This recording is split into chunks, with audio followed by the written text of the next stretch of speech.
Beaucoup de personnes rêvent de réussir dans la vie mais peu d'entre elles sont réellement prêtes à faire les sacrifices nécessaires pour y arriver. C'est pourquoi, dès qu'une personne devient riche en Afrique, on le suspecte d'avoir gagné son argent illégalement ou d'avoir effectué des sacrifices douteux.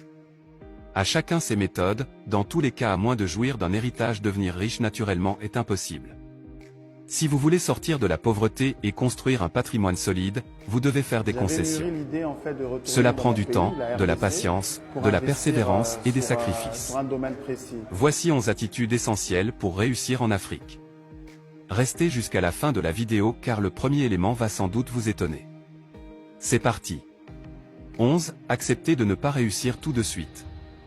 Connaissez-vous tous ces chefs d'entreprise qui ont ramé et échoué plusieurs fois?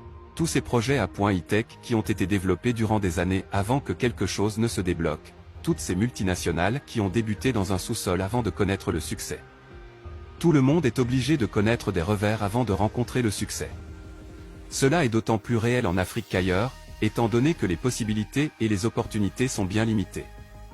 Il faut faire des choix difficiles et vivre dans une situation de précarité et de pression permanente avant d'avoir des résultats.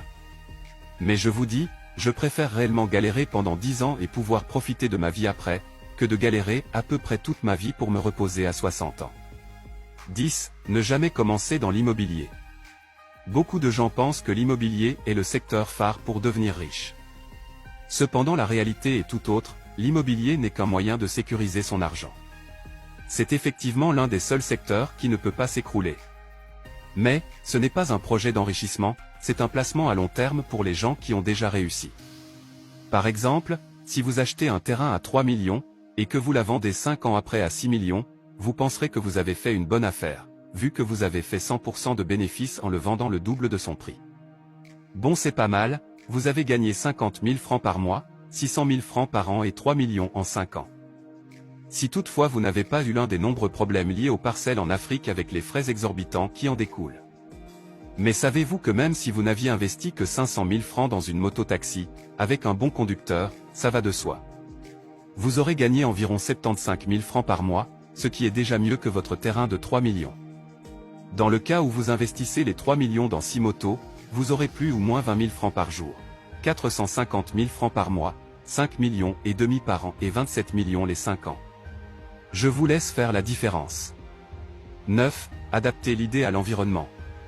Le comble en Afrique, c'est que ce n'est pas toujours les meilleurs qui réussissent. On est très loin des marchés développés, où presque tout existe déjà. On entreprend, de manière générale, pour améliorer le quotidien des populations. Mais cela ne suit pas toujours avec nos habitudes de consommation habituelles. Il est donc nécessaire de répondre à un réel besoin et de bien réfléchir avant de se lancer dans l'aventure africaine. Soit vous avez une idée précise d'un projet, d'un produit qui n'existe pas encore ou qui reste à développer et dont le potentiel est plus qu'évident, ou bien vous créez un produit ou un service qui a déjà fait ses preuves et dont la demande reste constante. 8. Abandonner les relations non productives. S'entourer de personnes qui vous tirent vers le haut est absolument indispensable. Nous sommes la moyenne des 5 personnes que nous côtoyons le plus. Si vous passez votre temps avec des personnes sans ambition, celles-ci risquent de ne pas comprendre pourquoi vous faites toutes ces démarches. De plus, il est possible qu'une partie d'entre elles cherche à vous freiner dans vos projets. Au contraire, si vous passez une grande partie de votre temps avec des personnes déjà actives et ambitieuses, vous allez avoir la motivation et l'encouragement nécessaires pour avancer dans vos projets. 7. Vivez en dessous de vos moyens. Réduisez votre train de vie autant que possible en faisant une croix sur tout ce qui n'est pas indispensable. Pour devenir riche, il faut vivre bien en dessous de ses moyens et investir le reste. C'est de cette façon que vous pourriez développer votre fortune. Tous les millionnaires ont commencé de cette façon, et ils ont gardé cette saine habitude une fois qu'ils sont devenus riches.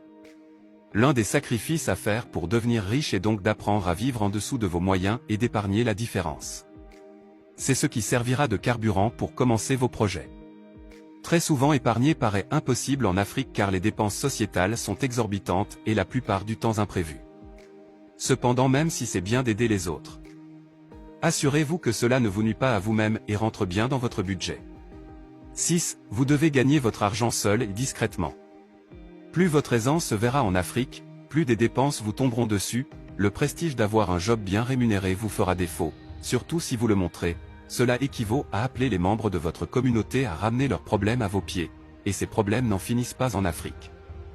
D'autre part, si vous commencez à bien gagner votre vie, restez discret, la voiture et la maison doivent attendre. À la place, essayez de multiplier votre argent en silence, ne partagez pas vos projets avec n'importe qui. À cause de la jalousie démesurée de beaucoup d'Africains malheureusement, il vous sera plus bénéfique d'investir loin de votre domicile, là où les gens ne vous connaissent pas. La plupart du temps, les gens qui vous connaissent sont ceux qui utiliseront le moins vos produits et services. C'est l'une des principales causes qui freinent nos sociétés. Nous sommes des concurrents les uns pour les autres et nous ne voulons pas voir notre voisin réussir mieux que nous. 5. Vous devez vous diversifier.